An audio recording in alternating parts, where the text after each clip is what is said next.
The whole day they were walking with Jesus, seeing Jesus doing miracles. And yet they did not even have the faith to believe that Jesus can do this one miracle.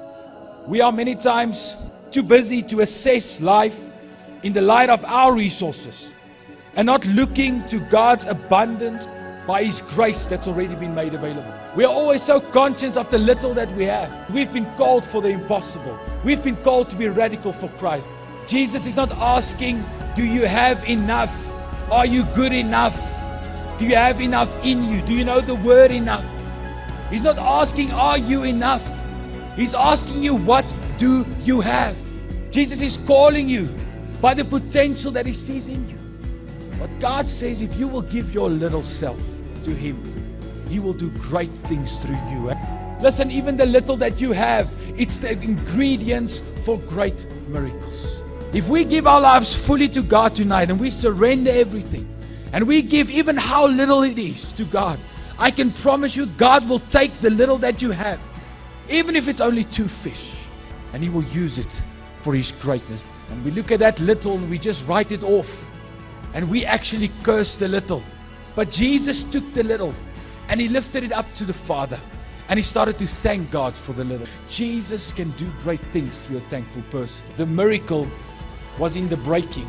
We many times, we want the product, but we're not interested in the process. That the devil, even on his best day, cannot take you out even on your worst day. Amen. And he will use even your weaknesses as anthems for His glory. Even though the rain falls on the mountaintops, the deepest waters are down in the valley. We must look not for what is easy, but we need to look for what is God's way. And crisis is the source of creativity. If there's lack, if there's need, Jesus is there to supply every need. God's demand will reveal your ability. And we need to trust God and say, God, come, shake me. Lord, enlarge my environment.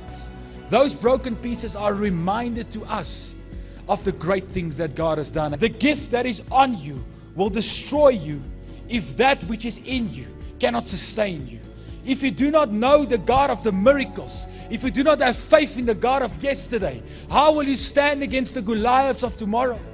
And many times we feel, no, we don't even count. But I'm telling you, isn't it just God to use the uncounted? That God says, even though you hit the storms, remember me. Remember what I've done for you. Remember that my goodness and my grace is still sufficient for you. He's the same God of the broken pieces. He's the same God that multiplied and fed 5,000. He's the same God that said to the leper, walk. He's the same God that said to the blind, see. He's the same God that said to deaf ears, open. Thanks for listening. Please feel free to like and share this message of hope with your world.